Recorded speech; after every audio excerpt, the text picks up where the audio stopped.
Hey guys, it's Shirley here. Today I want to solve this easy Leetcode problem on binary tree. So this problem is called Unival binary tree. The instructions are to, given the root of a binary tree, return true if the given tree is univalued or false otherwise. So basically a binary tree is univalued if every node in the tree has the same value. So to start this off, I'm thinking that the logic follows that if the root val is so basically if a tree is univalued, then every node in the tree must equal to the root dot val. So I'm gonna create a variable node which I'm going to compare all of the other nodes to it.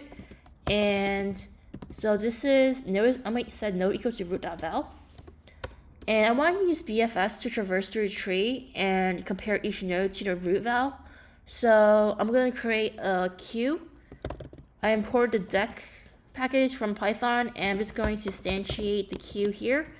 And I'm going to append root to the queue.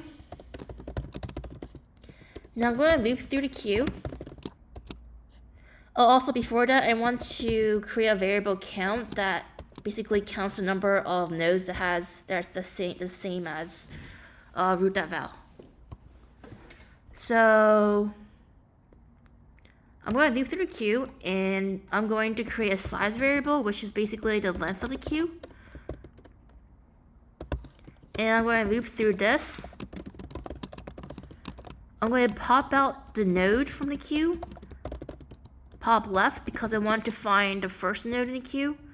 And then I'm going to append the children of the node to the queue. If node.left, then queue.append node.left.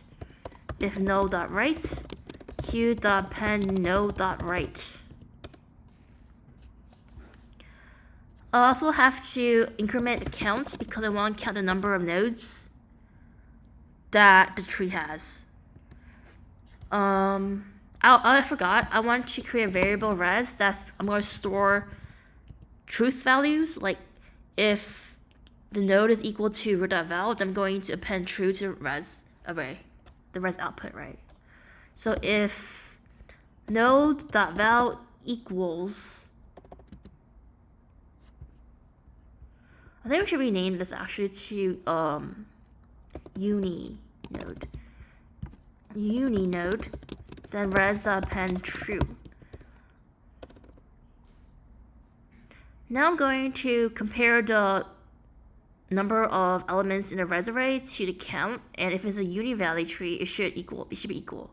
Return length res equals count. Let's see if that works. Works for this test case. Works for this test case. Wow, this is seriously A+. Faster than 97.77%. Cool beans. Thanks, guys.